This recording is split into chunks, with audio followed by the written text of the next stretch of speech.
All right, good morning, everybody. We'll get kicked off here in just a couple minutes. There was somebody in the room until 10 o'clock, so we are frantically setting up.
Okay, you guys, you're pretty rowdy today.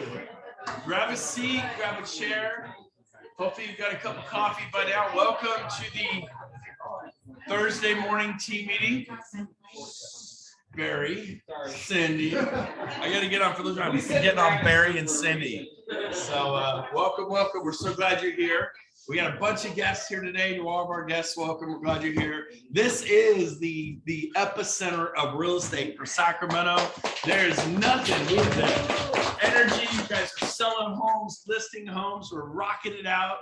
Dan has not been here for a while. I have been here, but I missed you. You missed me. Don't you love the energy in this room? Like, you go to other office meetings, team meetings, are they as energized as this one? You are you. We are unique. It's like a beehive. It's like, you know, oh, the interest rates are this and this, and don't get us sued, and you know, a bunch of boring stuff. So we're past lawsuits. So welcome. Real quick, if you're a guest here, and we have a bunch of guests in the room, means you just started companies last month or so.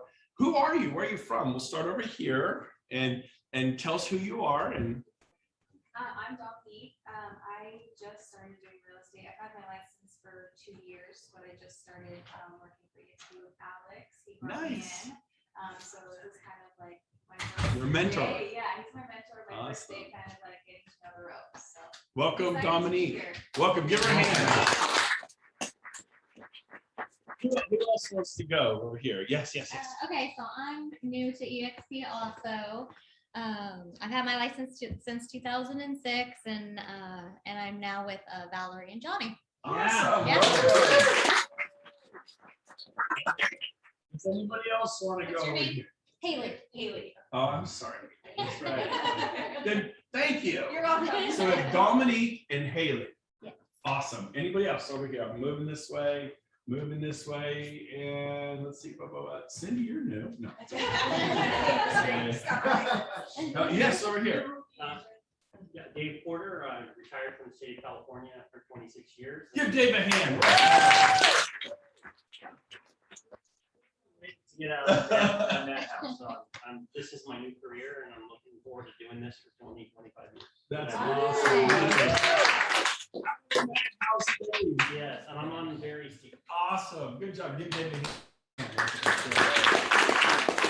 And then we have the amazing Rose. Go ahead, Rose. Stand up, tell them who you are and how long you've been licensed. It's been like 10 years or something.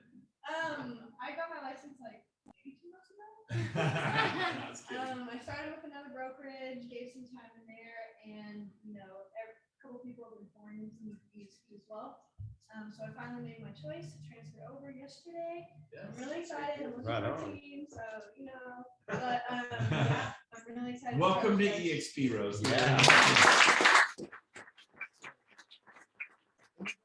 Anybody else want to do their thing? Okay, so unique side story on Rose. I've known Rose since she was born. She doesn't know I knew her long, but I've known her parents for like 25 years. Rose is 22, so she's been in and out of my life. She grew up with my kids, and now she's not a kid. She's an amazing, powerful, dynamic woman and joining real estate. So Rose and everybody else, welcome. Give everyone a hand. A cool side note is Sam is a superstar, like the #1 sales guy for RC Willey. We bought all our furniture from Sam. I love Sam, but he's also gotten licensed, joined his wife Manu, which I think is really cool. So welcome, Sam.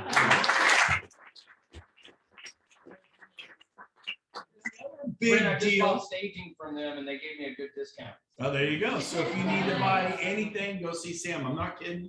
Say Barry and Brent says you got to hook me up, okay?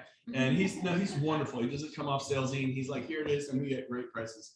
But Jared's had a 20-year, 25-year career. I don't know how many years, Jared. 25 years. Anybody know the Sacramento Kings? Anybody know the what's it called? The Golden Arena? What do they call it? The Golden One. I forgot the one. The Golden. You know, the Golden One. And the Golden One Arena. He wired it up for fiber optics and electrical, and he basically was the guy for the entire arena. And so, but after 25 years, it's an interesting number, 25 years, he's tapping out. Sam hasn't tapped out yet, but we'll get there for this go. But he's joined Cindy, his wife, Cindy. So give Cindy a hand. Way.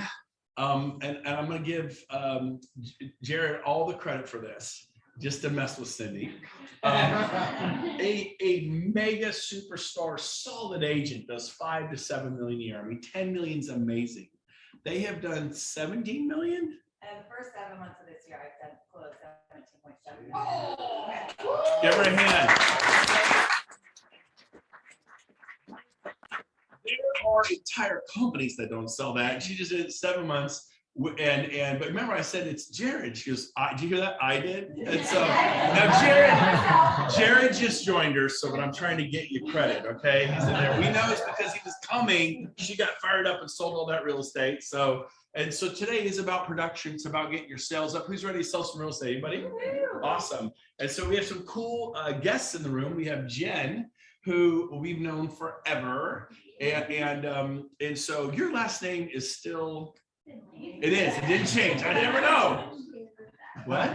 It's okay with me. I know it's. There's no digs here. It was just. It's interesting. We don't need to go there. But I didn't know if he got married. I haven't seen it in the Caribbean. Dan's like, you lost some weight. I go, there's just bananas and coconuts out in the Caribbean. Oh, mangoes. Anyway, so. But Jen, welcome. And I was hoping today and she's completely unprepared for this, which is how I like it. But you guys do roofs at your company, right? So I would love for you to give us some of the #1 errors agent makes with roofs, or some saves where you came in and saved real estate transactions with roofs. or any advice if agents have a roof problem, you guys can get out there quickly, inspect it, come up with a solution. I know, like, I did not prepare you for this. Okay, but what you can slide that in, but real quick, like a minute on roofs and whatever you want to say.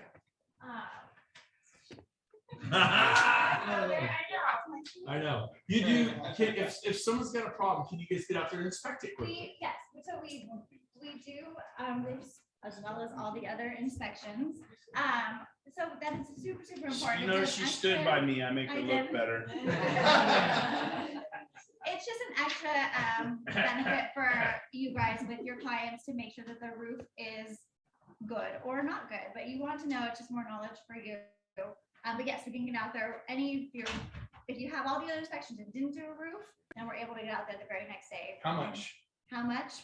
It starts at 125. So 125, and you can hustle and get out there for us. Hustle and get out there for And us. solve the problem if there's some sort of issue. Yes. Absolutely. Okay, good. So what were you going to talk about? I was going to talk about, because everyone, does everyone know that there's two different types of inspections? So people call it and they say, Here, come over here. The window's washing me out. There you go. pest.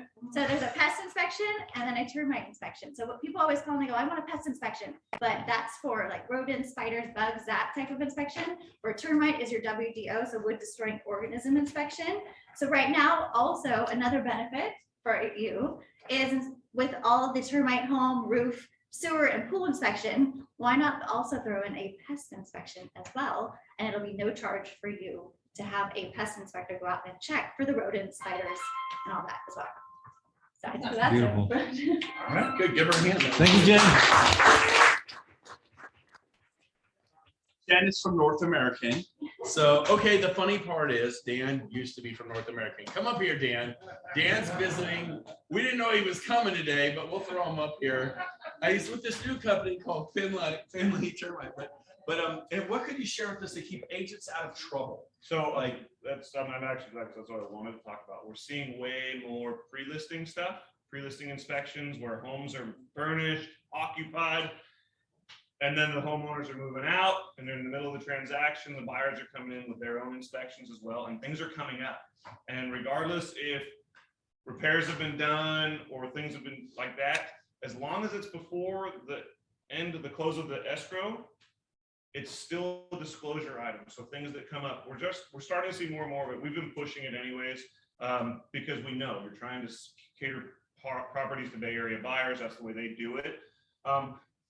It's just a conversation that you want to have with your buyers and your sellers. Hey, I understand that we're getting these things done. We're trying to get out in front of this thing as much as possible. Just please understand, when the house is empty and another inspector comes in, there is a chance that something can come up. And I feel like that'll just ease a lot of stress. Like I always say, like the real estate transaction is stressful enough. So when you mix in things like that, it's just more, and you got, lenders, and everyone's getting super fast. Lenders are super fast. Push button, get mortgage, right? Like you can't push button, repair dry rot. You can't push button, fumigate house. Like our business is still not that fast. It's still, I refer to it as analog, right? Like we're still very analog on our side of the business. I don't see that changing anytime soon.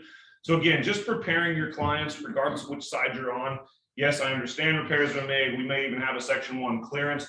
Before close of escrow, if something else comes up, it's still a disclosure item. Your companies are going to work the best they can to get you through those issues, but we want to just make sure that we're keeping kind of cooler heads. Awesome. Cool. Thank you, Dan. Thank you. Finley. By the way, if you'll notice, there's about 11 people up on the screen. These are everyone with COVID-19. We want to okay. So it's the COVID-19 room, anyways, or the new strain or whatever. All right. So, okay. So moving. Don't put her up there. Don't put her. That's bad.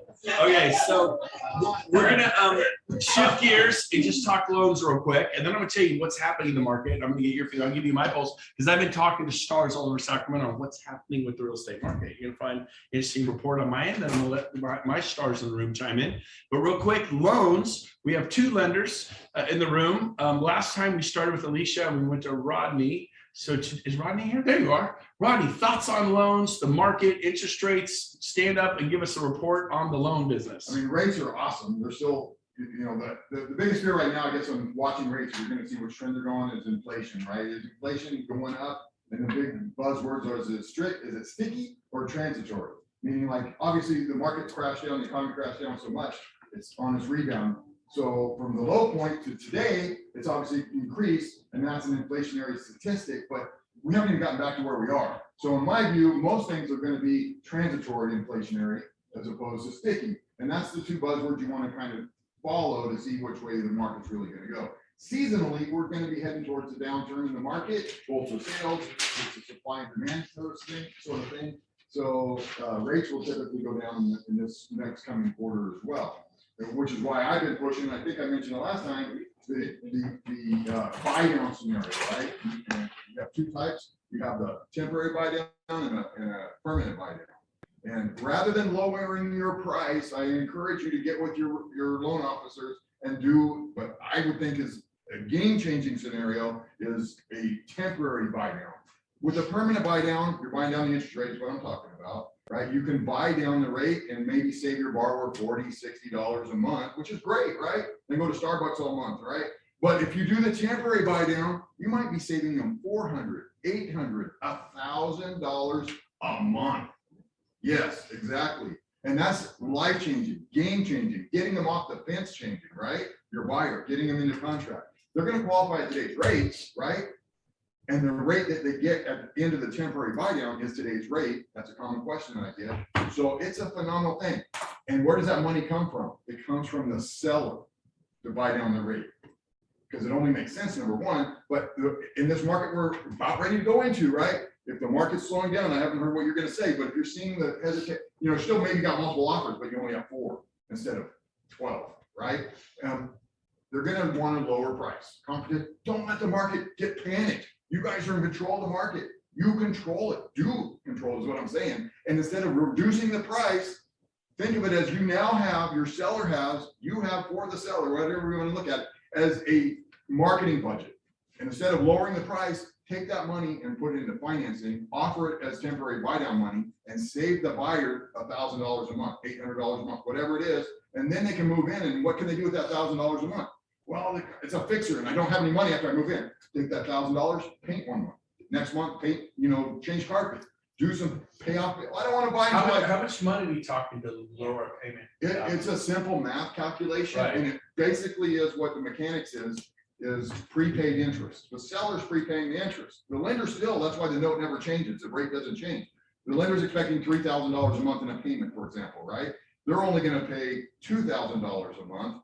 The $1,000 a month is coming from a credit from the seller. So you can do it in a 1-year term, a 2-year term, a 3-year term. And I don't want to get too deep into the calculations, but that's all it is it comes from that. And the lender's going to set up a separate escrow account, which they're going to draw from each month. When the borrower sends in their $2,000, we'll take out $1,000 and send it. So I just want to wrap my brain around this. So if I want to lower their payment $1,000 a month for the first 2 years, Yes. I'm kicking in 24 grand. Correct. So you guys get that? If I Correct. want to lower it $1,000 a month for the first year, how much is the seller kicking in? 12 grand. Right. Interesting. So some people are like, oh, honey, the kids will be in school. You'll have a job in 2 years. So here's a way to live in a $3,000 a month home for $2,000 a month. And then the seller, instead of reducing the price 24 grand, and we are talking about price reductions today. Actually, we're starting to see it in the market already. Price adjustments. Instead of dropping it 24, you can say, you know, we're going to lower the payment on your house, whatever it was, by $1,000 for the next 2 years, and getting people up into something. They Right. can afford. So Now, would the lender go for that? If they're a it's program. temporary. No. This is a legit program. Most lenders don't offer it, and nobody, I guarantee you, is thinking about it right now, because why lower a 3% interest rate? Why lower a 2% interest rate? You can do it, right? And what's a typical price reduction? 10 grand, probably, right? Is it more? Or, you know? Oh, yeah. Well, right now we haven't had that, but we're Right. going to come into that market where it's 10, 20, 30,000. Right, but right off the bat, you know, you haven't had a price reduction, the seller's gonna push back, maybe you start with 10 grand, that's $800 a month. Right, that's a payment your buyer can benefit, and they don't wanna pull the trigger maybe yet in making that offer. Interesting.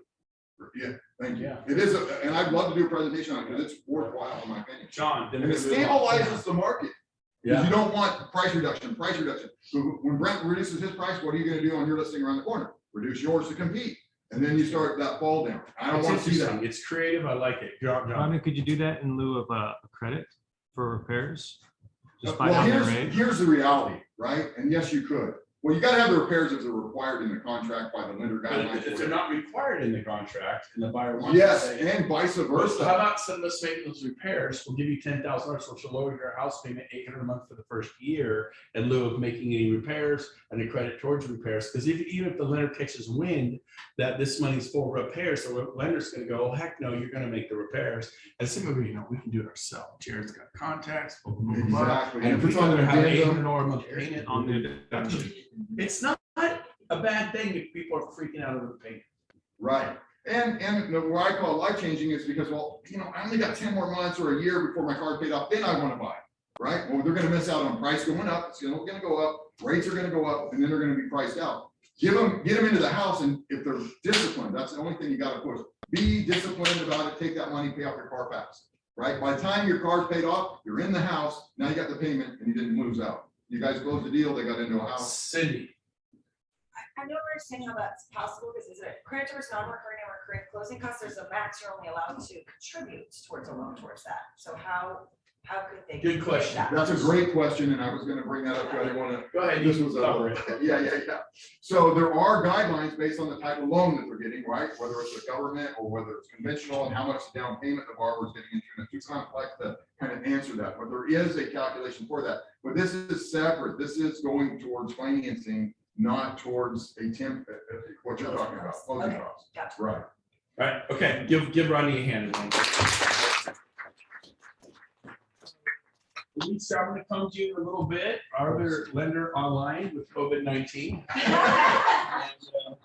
Beautiful model, COVID-19 model. And okay, so I'm gonna real quick. I just want to cover the history of the market. So what I remember as a child, my parents got real estate in the early 70s, and I remember in 1978 or 1979, interest rates going to 21% to buy a house.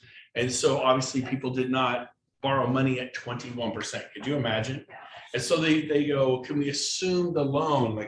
And then the banks go, if we don't want to just default, we're going to have to let people assume people's, we'll just take over the loan and what you have. And they did wraps, they did all kinds of crazy stuff, but it caused hyperinflation. There were gas lines. As a kid, I remember sitting at going to get gas, and it was 50 yards to get into the thing because they were rationing gas. OPEC was raising the price, and so crazy things were happening with oil and gas and inflation. So what happened was the market had been booming, and in 1978, 79, it did this, and it crashed in the 80s. And this is the 1980s here. And then I believe that went on until about 1984-ish. Don't hold me to it, but there was this recessionary period, and then it took off again. And then about 1991, the market, it goes through cycles, right? It pulled back and had a major dip, and this one was prolonged. This one lasted till about 2000, and it went on for 9 years. Enter BG. Who can tell me what BG means? Brent Gove. It was 1996, in the middle of one of the longest real estate recessions the country had ever seen. I got licensed. A friend of mine said, you'd be great, you're personable, you're motivated, we think you'd kill it. I'm like, really? And so I got into make $1,500 a month to buy groceries. I had just gone bankrupt. I had no money. My neighbors were feeding Christina and Dylan peanut butter and jelly sandwiches out of a freezer. And we were making phone calls from their house because I didn't know when you moved to Roseville if you have bad credit. Who knows that bankruptcy is bad credit? It's supposed to be kind of funny. Anyway, so I couldn't get my phone turned on. And there were cell phones. I couldn't afford a cell phone. They were expensive back then. So literally I had a pager, and we would use the neighbor's house to make calls. We had a little rental, and that's where I started real estate in 1996. And then I started selling these things called HUD homes. That's all there were in Sacramento. If you had a job with decent credit, any home you could pretty much get for $500 total out of pocket. And on our signs, it said 500 moves you in. And I was selling homes in Folsom, Roseville, Natomas, El Dorado Hills, Elk Grove, Laguna, and they were very expensive homes, $66,000 a house, 88. I remember after 2 years, I broke into the luxury high-end market. I was so excited. I sold my first home for over $100,000. And it was on an acre in Orangevale, 5-bedroom, 3-bath with a horse barn for $128,000. And that was after 2 years. And now I'm a luxury Sotheby's agent, right? Now I was at Remax at the time. But the point is this, if you had $500 a job, pool, waterfalls, 3-car garage, 4-car garage, 2-story, 3,000 square feet, $500 in a job. That's what it was like. So I'm telling you, in real estate, you got to learn how to sell on the way up, sell across the top, sell on the way bottom, sell across here, sell on the way up, sell across the top. You learn to swim. You learn to swim in the market. So in 2000, my mentor, Brent's mentor. Does anyone know who my mentor was in real estate? The guy who really inspired me and taught me how to use the MLS and taught me how to write a contract and addendums and count offers. Anyone know? I've talked about him. Yeah.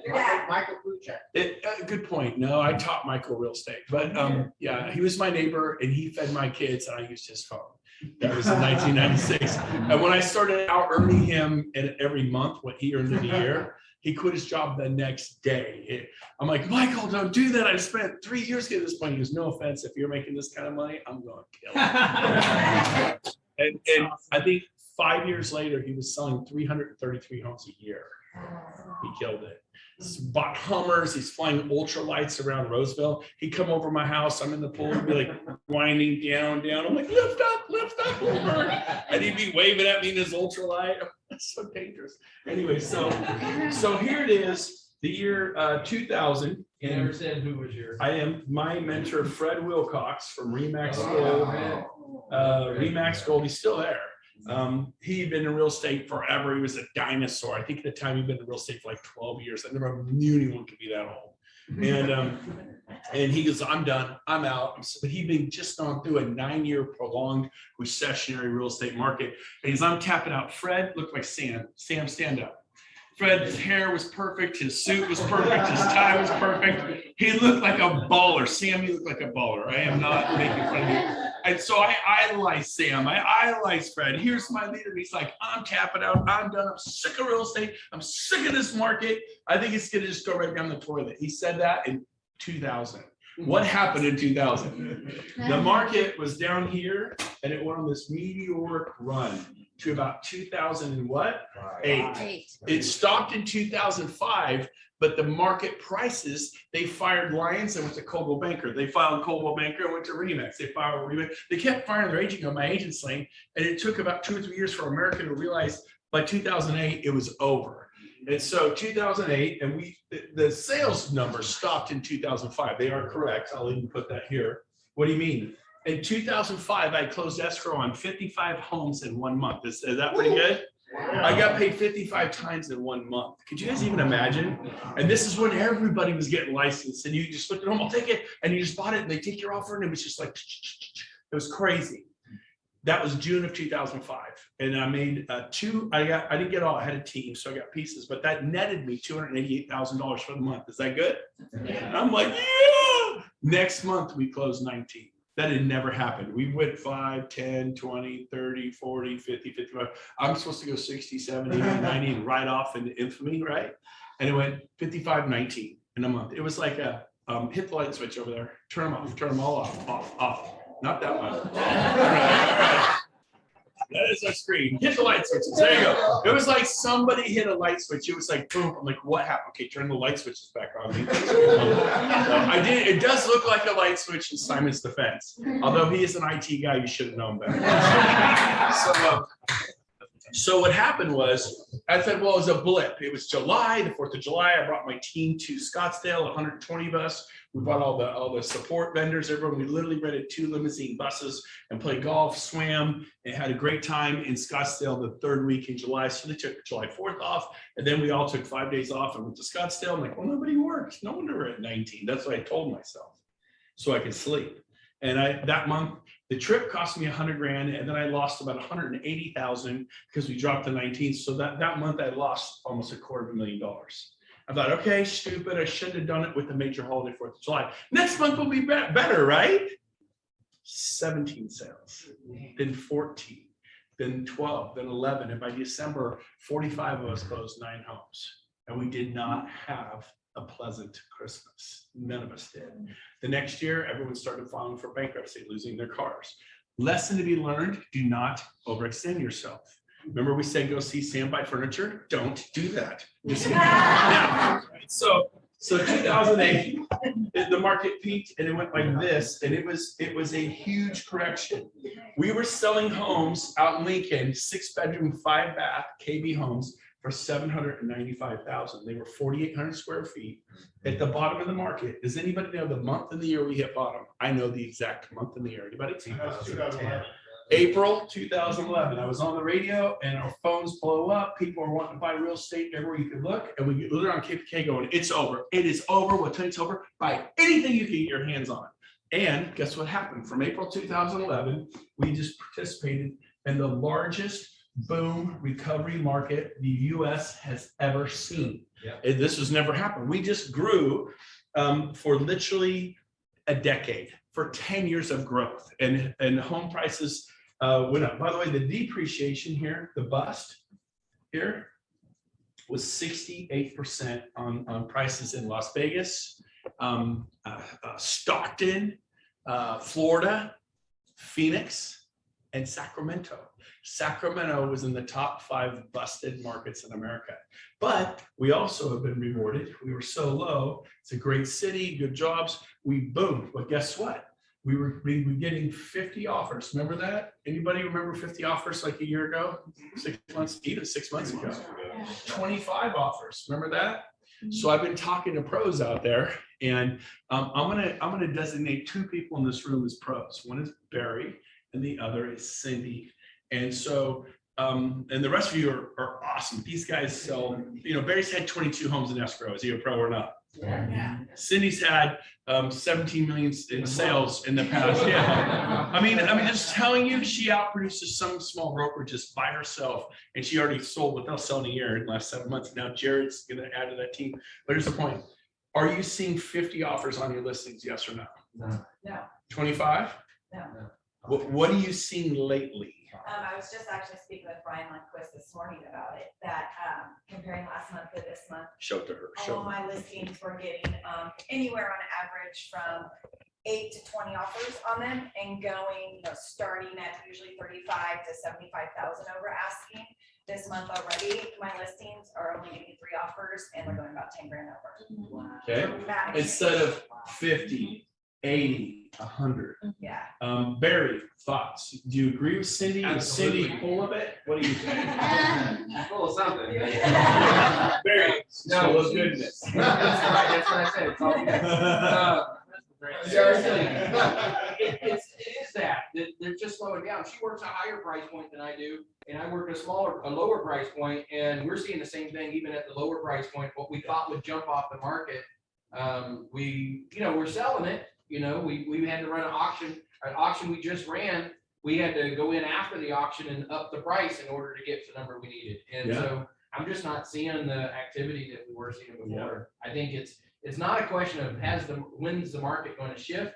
It's here. It has. It's shifted. It shifted about a month ago. Yeah. People just don't know it yet. Yeah. They're also using seasonality too, the back to school.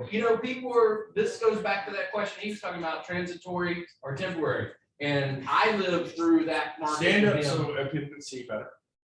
In 2008, I opened a franchise, right? And so I know exactly what we went through. I was with Brent when we went through the other day. And I would say, having gone through it, if I have to place a bet on whether this is transitory or whether it's the real deal, I'm betting on it's the real deal. If it's not the real deal, I can ramp back up next month.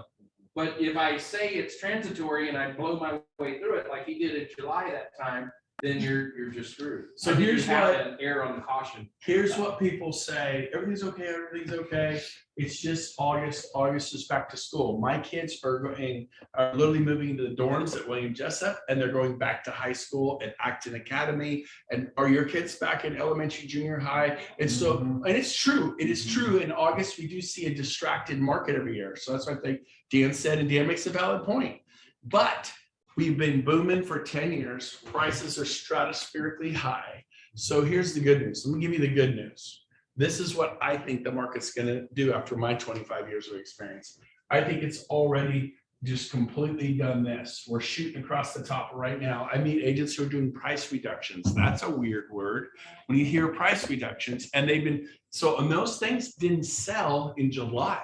July's our hot market, and they didn't sell. None of the good stuff sold and all that. So here's why we are not going to bust in this market. A bust, these are your, right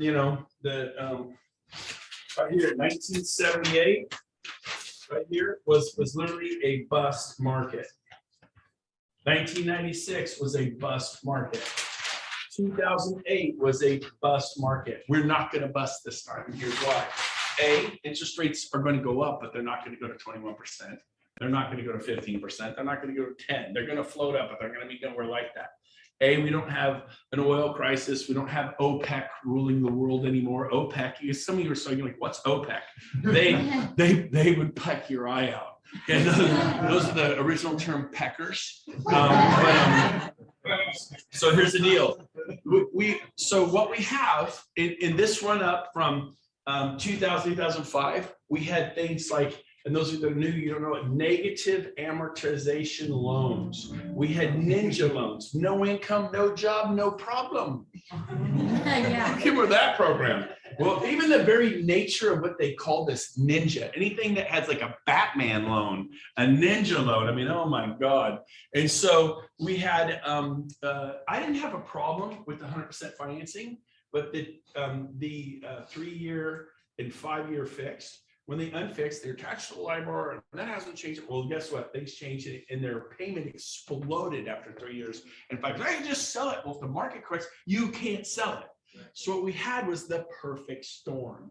And in 2008, because they would give anybody financing, we had people who were house cleaners owning homes in Los Lagos. Los Lagos, $2-3 million a house. Some of them own 2 or 3 homes. You just, I forgot one, which was ninja loans, but stated income. Mm-hmm. Watch, I'm going to demonstrate how this works, okay? And your first name again was? Dominique, okay, Dominique. So Dominique, no money down, no money down. Dominique, you're, let's say you're in the architectural business and this and that. I go, your firm, they brought in like, 800,000 a year they bring in, right? So your income in your firm is like 800, right? Yeah, good. Okay, next thing. Well, if you bring in 800, you spend 900, what did she make? She lost 100,000. But when there was you weren't allowed to check. It was considered discriminatory lending practice if I check on her. That is discriminatory. And say, there were people, once they figured out, I make 1.9 million a year. And they were painting homes. Like, not the painting contractor, we're talking the painter. And then they weren't allowed to check, and they could buy anything they wanted. So we had a bust that was so painful. People were ripping copper out of sheetrock and going to recycle it. They were stealing refrigerators, washer drawers. They'd let go of the home and go, I put that rear slider in from Home Depot.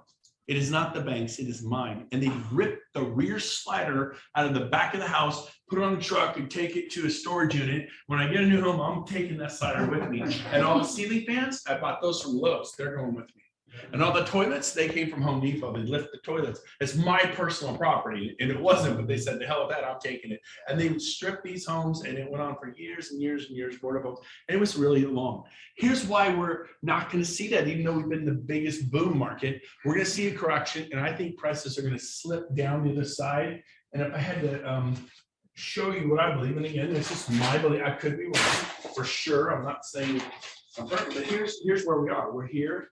And we're going to kind of see something like this, a prolonged, this for a year or 2 or 3. I'm not sure how long this is. It's anywhere from 1 to 3 years, but you're going to see this gentle easing in the market. The reason we're not going to see this is because we don't have, no one's got it. Even though they came out with stated income, they still had to back it up in bank statements. Show me the bank statement that says you make 1.8 million. Show, and then you still had to have credit.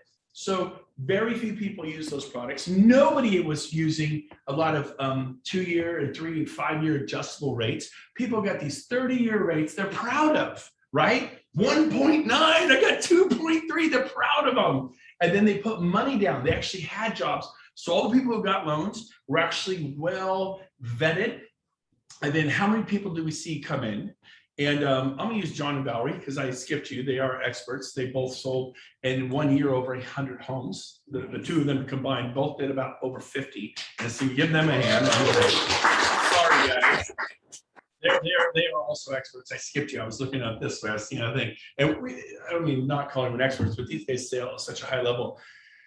Have you seen people plunk down 200,000, 300,000, 100,000, 50? Like not just FHA 3% down or conventional or 3.5% and conventional 3 and 5%. Have you guys seen people put sizable amounts of money down on the property? Investors, yeah, but not really the first-time home buyers. Well, I'm not talking about first-time home buyers because the market is not comprised. I'm talking about the market. Have you seen people put down some money when they buy homes? Absolutely. There you go. That's what I was getting at. You think first-time home buyers. First-time home buyers never have money. So you went to the dark place. Now, so I'm talking about the market. We have seen people come in and buy a home for 800,000 and put 400,000 down. But come in and buy a home for 700 and put 700 down and pay cash. How many cash money do we see in the market? So they can't lose the homes. They own them cash outright. They're not. So we saw, how often have you guys said, I can't compete with? So there's a boatload of cash in this market. So what that does is instead of this, it props up the market. People put 100,000 down, 200,000. I just bought a home.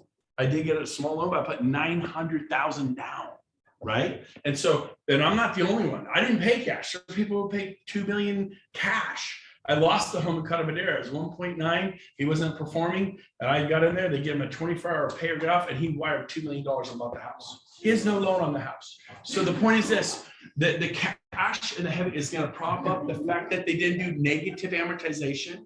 For those of you who knew, what this means is you buy a home and the interest rate is so low. It's like, we'll say 0.5%, which you can't get, but you're able to make the payment on 0.5%. The payment goes really low, down $1,000 a month, $1,500. So people, but they, well, I'll just do that for a little while, but they kept making it. So what they do is they add it to the back end. Let's say you owe 500,000. Every month, next month you owe 502, 505, 510, 515. 2 years later, you owe 580. You bought it for 5, and 2 years later, you owe 580. How is that possible? That is a negative amortization loan. It's so low that they add it all to the backside. Instead of, every month you make a house payment, you expect to owe a little less on the house. Do you? Yeah. How'd you like to make the house payment owe a little more every month or a lot more every month? And people did negative amortization loans to get the house. So I believe that we're in this new market for about 1 to 3 years. I believe you are going to start to see price reductions. It's going to be easier to sell. You think, oh, buyers are getting a little skittish. We're seeing buyers start to beat up the sellers. First time ever, we're seeing buyers back out of deals. I've been through this market twice. This is my third go around. It is a gift because when you write an offer and you're competing with 50 other people, your odds are 1 in 50. Brutal. When there's 25 offers, 1 in 25. Brutal, right? I remember being in when the market started picking up in the late 90s and there were 2-3 offers. Even now it's kind of brutal as a new agent not knowing how to write a compelling offer. You're in luck. We are a compelling team. We know how to write compelling offers. I'd like to commend Rose as a student of real estate. She read my book, Momentum.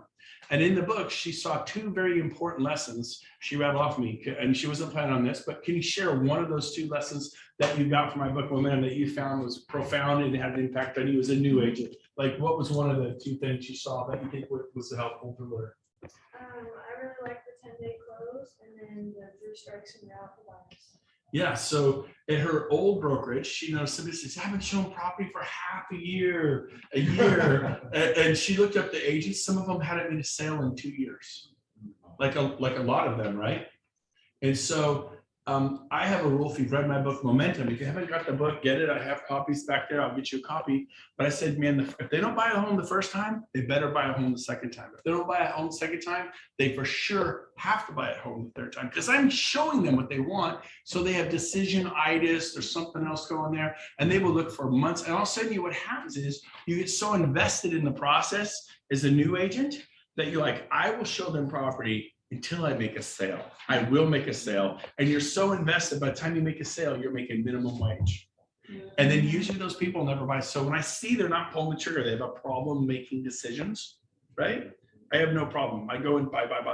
I Christmas shop in an hour. Boom, boom, blender for you, scarf for you, boom, boom. I'm like, well, that's the wrong color scarf. Who gives a rat? It's a scarf. You're getting a scarf, you're getting a blender, you're getting a Mr. Coffee maker. Boom, boom, Merry Christmas! And I'm a decision maker. It's fun to shop in an hour, just sitting there. It's full. I'm like, I'm done. Were you stressed out? Hell no, that was so much fun. Shopping spree, I loved it. My favorite place to go is Nordstrom's Rack. You know, it's all cheap. Throw it in, bring it up. Now, so anyways, where'd that come from? No idea. So. Buyers and decisions. So anyway, so after the third time, what I do is I'll book a fourth time, say with Megan. And she's sweet, she's nice, but she's nervous, right? She's a new buyer, she's nervous. And I go, look, I'll meet in Folsom Saturday morning, 10 a.m. We'll meet at the Starbucks on East Bidwell. See you there. I've got 7 beautiful homes to show you. And she's like, awesome. And then I call Drew, hey, got a client for you, Megan. She's a sweetheart, amazing. You'll love her. She's flying at 5:50. I've got 7 homes she wants to see. I can't make it. 10 a.m. She's going to meet me at the Starbucks on East Bidwell. Can you make it? I'll give her to you. I'll just take a 25% referral fee. You good with that? Okay. So I take my favorite agents, which back in the day were Kevin McDonald from Prado Real Estate, Joey Satriano from Keller Williams. I was an EXP agent. I even did it at EXP. And I had my go-to agents in Elk Grove, Natomas, a guy named John out in Natomas, Kevin McDonald from Prado. I have Fred Wilcox. I give him the guy from Windermere Homes. Shoot, he owned Windermere Homes in Granite Bay. Anybody know that? Tad Thompson. Hey, Tad, got one for you. 880. He's like, sweet. You know what? No, I'm too busy. We didn't know that my client was a devil. Right? It's just like, oh yeah, you'll love her. She's great. Do you like poison? It's great now. So I would hand them off, and just because there's a principle of vacuum, get rid of what you don't want to make room for what you do want. And I would dish them off and take a 20. And then I call my client and say, hey, Jill, are you still ready for me to come by your house at 11 a.m. and get that listing? Oh, yeah, great. Something's come up. I can't make it, but my business partner, Tad Thompson, will be there. I didn't tell her he's from Windermere Homes. I just called him my business partner because he is my business partner. Kevin Prado from Prado Real Estate is my business partner. Something's come up. I can't make it, but Kevin's going to be there in 1 minute. I don't want to say I could, because then they're like, well, let's reschedule. They're like, I'm already here. Great. Something's come up. I can't make it. But Drew, my business partner, is going to pull up in about 1 minute. He's a little taller than me, extremely good looking. He drives a Chevy Tahoe or whatever it is he drives, a blue BMW. I'm connecting you guys via text right now. Drew, meet Jill, Jill, meet Drew. And I would dish. So what happened was I learned how to sell homes all the time, because I wasn't busy with looky-loo clients that would suck up my time, right? Or I had some clients that really had bad energy and they were mean and they're like, stupid real estate. You guys are all like a bunch of car. I guess I gotta have you. I've had people talk to me like that. I go, See ya. And I'd book the appointment with those people and give them like Joey Satriano, and he'd write them in. And 6 months later, I get a 25% check out of nowhere. I remember this one guy, Modi. I gave Modi a client. Modi walked up to me and he goes, oh my gosh, I forgot. He goes, I forgot to give you the referral fee. I go, oh, okay. And he goes, here, he hands me the envelope. And I open up and it's just hundreds and hundreds and hundreds and hundreds and hundreds and hundreds and hundreds and hundreds. It's this thick $100 bill. So I'm like, he goes, I forgot. I'm so sorry. And I go to my broker, can I take this? And he goes, transaction's over, right? Yeah, if someone wants to walk up and hand you money, you can receive money. And I'm like, woo! I went home, I go, we're rich, honey, you have no idea. And so it is fun. But I got rid of clients that would take a pint of blood and a pound of flesh. Some of you need to leave this room and go fire a client, okay? But moving on, I think we're in this kind of a market where we're going to see one or two or three offers can become the norm, or the home isn't selling. But let me tell you, good news for all of you, because the majority of you are buyers agents.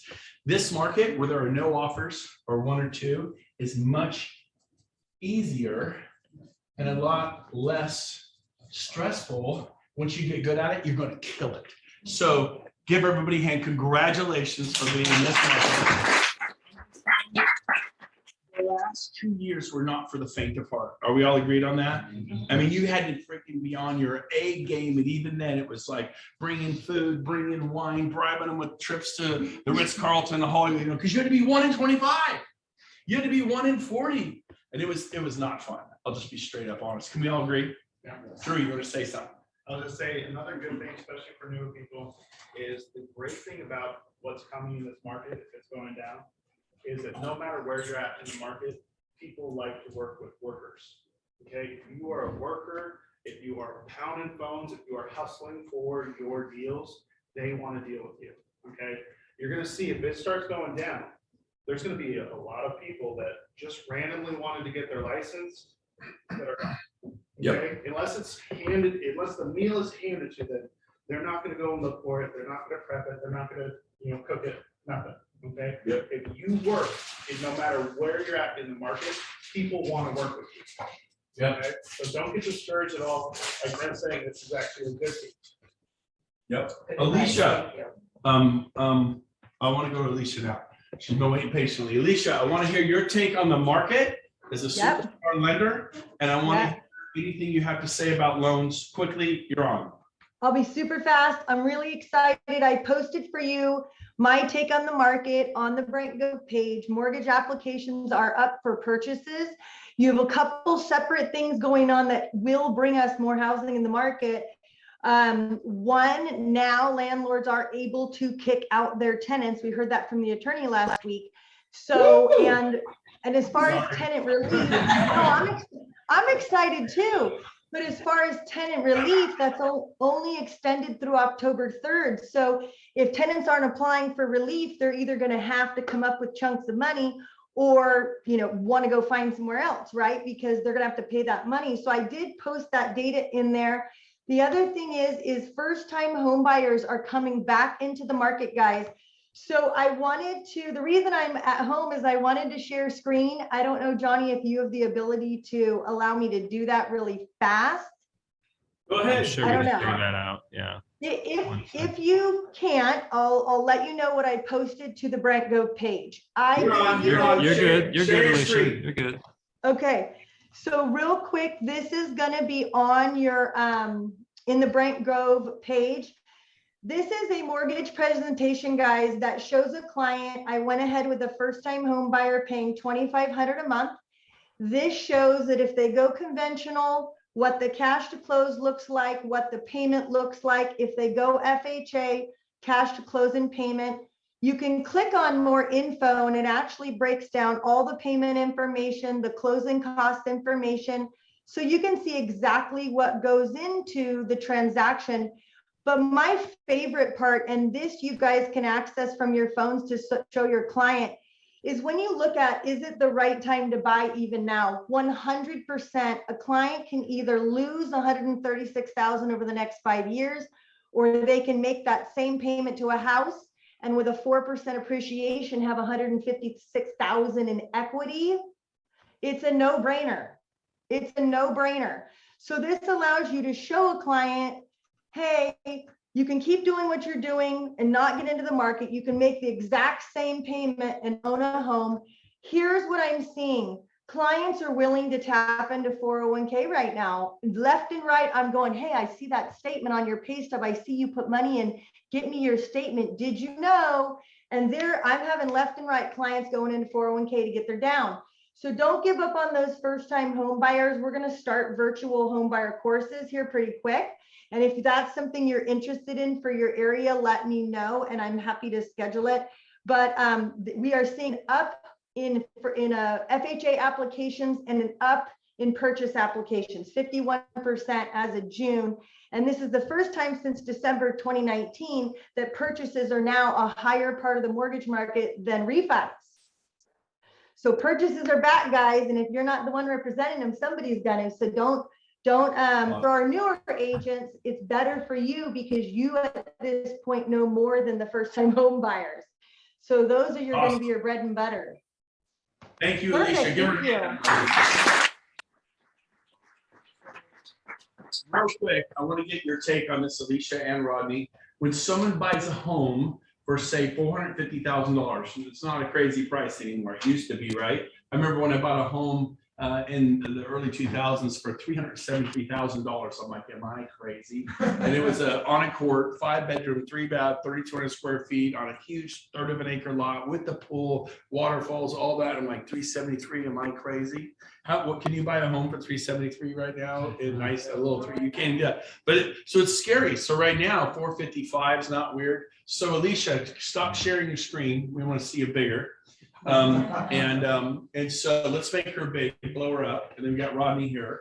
So when someone buys a home, we'll say even for 500,000, are there tax benefits, and what could they possibly benefit them on a monthly basis? If you had to average it out, I have my thoughts, but how much? Because when you buy a home, the number one thing you could do, because I tell my clients, look, when you get your paycheck, there's gross and there's net. Gross is what you earned. Net is what the government gave you after they took as many things at a federal, state, social security. There's all these things they take from you. You earned this. This was taken from you. Here's your net. Who knows the difference between gross and net is gross. So, I don't know if you're doing some calculations, but if someone buys, I'm going to make my point. How much do you think the tax savings monthly can be for a couple or an individual who buys a $500,000 home? If you had to estimate it, just a quick ballpark, what do you think it could be? I have a number in my head. I'm going to tell him. I did 450 just because that's what I had up there, but it's $1,200 a month in interest deduction, 22,000 including their property tax per year, which computes to a $5,000 tax refund if you're a 24% tax bracket. So it's a $5,000 tax. Hold on, she just said $5,000 in state taxes. Is that what you just said? Yes. Somebody divide that by 12 real quick. Divide it by 12. 600. Okay, so I whispered at least $400 a month in savings. So here's what you're doing. So I need you to sell on payment. You see, the car does not cost $80,000. The car costs $650 a month. You with me? You go to Best Buy. This 80-inch TV is $19 a month. Who couldn't afford $19 a month? You don't tell them it's $499, $4,900. It's not $5,000 or $4,000. So same thing when you're buyers, they go, oh my gosh, the payment's $3,000 a month. You go, no, it's not. It's $2,400 a month. The payment is absolutely not $3,000 a month. Yeah, it's right here. Good, that's it, $3,000 a month. No. Right now, you're being plundered in your paycheck. When you buy this home, the net on your paycheck is going to jump $600 a month.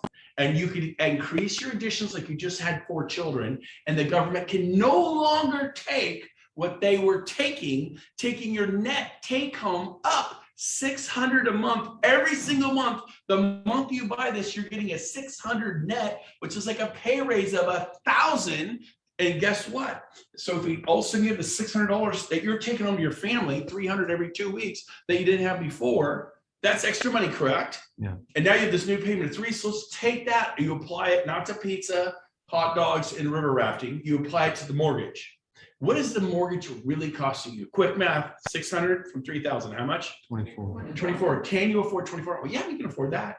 See how you sell? I've been selling that way for 25 years. You must talk about the savings. Did you see how I did that? Super easy to do. And I knew I was low at 400. She's saying 600. Rodney, do you agree with some of the things I'm saying? 100%. And I do the exact same thing. I maybe a little bit different angle. It's all I tell them you just got a pay raise by buying this house. No, I didn't get a pay raise. No, you did. I'm just like Brent, but in reverse. On the lending side, the same thing. You go to your HR department, you tell them you bought a house. Look, you get these tax benefits, you do the math, and I'll just stay with the 600 since we're on it. And you tell them you're going to do that. So you increase your deductions, and you're going to take home $600 more a month. That reduces down your effective payment from $3,000. So we're on the same page, and that's exactly the truth. Yeah. Are you doing that? Because they'll get freaked out about a $3,000 payment, yes or no. Yes. Yes. And it could be, so they say, well, my budget. So here's how you really make money in real estate. A good agent will say, hey, you know, I love the fact that you love Roseville, Rockland, but would you consider Lincoln, Orangeville, and Citrus Heights? Because there's a piece of Citrus Heights I can underhand a rock it being Granite Bay. And it looks like Granite Bay, feels like Granite Bay, Citrus Heights. It's 95610, that little corner. And the homes there on Rawlings and they're beautiful and they're stunning. And everyone's gonna think you live in Granite Bay, you live in Citrus Heights. Do homes in Citrus Heights cost a lot less than Granite Bay? Yes. Now you want Granite Bay, but you cannot afford Granite Bay because everyone has champagne taste on a beer budget. I'm gonna bring you to a piece, the best of the best that everyone's gonna think you live in Granite Bay. They don't even know, like this is Citrus Heights. No, that's Granite Bay, it's Citrus Heights. And because it's this hidden little gem, it's gonna save you hundreds of thousands of dollars. And then you said you're comfortable with a payment of $2,300 a month, but let's say they save $500 because the home's less, it's just $500 a month in taxes, you work with them. So if they're comfortable at 23, then you could shop up to 28. Add it back in, they tell you, don't show anything over 23, I won't. Because they want to make sure their payments at $2,800 a month house month is 23 when you factor in the taxes. Does that make sense? Yep. Yeah. You need to get good at that. And then everybody else, the rookie agents are going, okay, Alicia, Rodney, my client does not want a payment over $2,300 a month. And they go, well, then you got to shop here. And they're looking at stuff and everything's depressing. Me, I'm going, Rodney, Alicia, what is the tax savings if they buy? Oh, it's going to be about $500 a month. Okay, I add it to the 23, 28. How much home can we buy for 28? Amazing! This is how you real sell. And I get the heck out of Granite Bay and Loomis, and I move them over to Roseville and Rockland, or I sneak them into Antelope, or Roosevelt Point. Who knows Roosevelt Point? Amazing. It's Citrus Heights. It's just clever marketing. It's an entire neighborhood that looks like West Roseville. They named it Roosevelt Point. It is Citrus Heights. You'd think you're in West Roseville. The homes are stucco, tile roof, gorgeous. Looks like any other West Roseville house. Roseville Point. Same thing with Granite Bay Point. Granite Bay Point is East Roseville. It ain't Granite Bay. It's clever marketing by the builders. And then Lincoln, 12 Bridges. I go, 12 Bridges is stunning. I call it like Mayberry, the land that time forgot. People walk their children. It's amazing. But there's also something called stinking Lincoln. Yeah. And so going, I don't want to live in Lincoln. I go, let me just show you 12 Bridges. 12 Bridges really isn't Lincoln. It's 12 Bridges. I sell homes in 12 Bridges all the time. You got to get smart. Does this make sense? Is this helping you? Yes. Yeah, tying into what you're saying, how I do it, and I think, because you want your clients to not feel like you're pushing them or making up funny. Talk about household budget, right? So the payment is truly, you're gonna get the monthly statement, it's still gonna say 2,800 on the Brent story, right? But to really take the 500 off, they're down to 23 where they wanted to be, so they're gonna get confused. So talk household budget, like you're not gonna have to change anything else because you get the tax benefits, your net budget, you'll still be able to pay your Netflix and go to wherever you were doing on a card payment. Your household budget effectively is at a 2,300 payment. Even though, right? Yeah, so you say, are you factoring the fact that your net paycheck's gonna jump 500 a month or 600 a month, net take home cash money in your pocket? Well, no, I'm not factoring that. Well, it's going to. I talked to Alicia, I talked to Rodney, it's gonna be conservatively 500 a month. So let's add that to the 23, and what you're really comfortable with is 28, because 28 is 23. You guys with me? Yeah. And so you're like, I don't know if I can do that. Well, then get Barry involved, get Cindy involved, get John and Barry involved, get me involved, get Rodney involved, get Lisa involved. There are people who can help you. Darcy, Krista, Cindy, and there are people who help you. And then once you do a little bit, you're like, it's easy. And all of a sudden you're selling homes because everybody's showing them homes where the payment's $2,300 a month. I'm showing them homes where the payment's $2,800 a month, but the net is $2,300 a month. Which homes are they gonna like better? The homes the real T1 agents showing them at $2,300 a month because they're not good at their job, and they're essentially at 23, or my homes at 28, are the homes nicer when the payment is $2,800 a month over 23? It's the same money, but I was smart, and I get them out of Roseville and Rockland and get them into 12 Bridges, get them into Citrus Heights, get them into Roseville Point. Take them out of Granite Bay into Granite Bay Point. It's right there. You could throw a rock and hit Granite Bay, but it's East Roseville. Who knows that East Roseville is less than Granite Bay? You got to learn this. Rescue. Rescue is right next to where? El Dorado Hills. Diamond Springs is right next to what? El Dorado Hills. You got to learn these little things and go, hey, I just got one little thing I want to show you. And because it's Diamond Springs and it's not El Dorado Hills, it's awesome. And then if you said you want to live in Diamond Springs, what are they saying? No, I don't want to live in Diamond Springs. Hey, we're up here. I guess I want to show you. And I put my thumb over Diamond Springs. I show them my house. I'm like, oh, I go, yeah, it's 1.5 miles from here. You want to look at it? Oh my God, yes. I go, let's just go look at it. We love it. We love it. It's amazing. I said, awesome. Let's be careful. By the way, did you know this is actually not El Dorado Hills? We just crossed the line. It's Diamond Springs, but it looks, smells, feels like El Dorado Hills. And what do you think of that price? Oh, we don't care. We love it. This is how you sell real estate at a high level. Is this helpful at all today? Absolutely. Very helpful. All right. I love you guys. Thanks. Good meeting today. Wrap it up. Bye, everybody. Hope you guys get over COVID soon. We're praying for you. I'm Last Rice. Boom. Bye, everyone.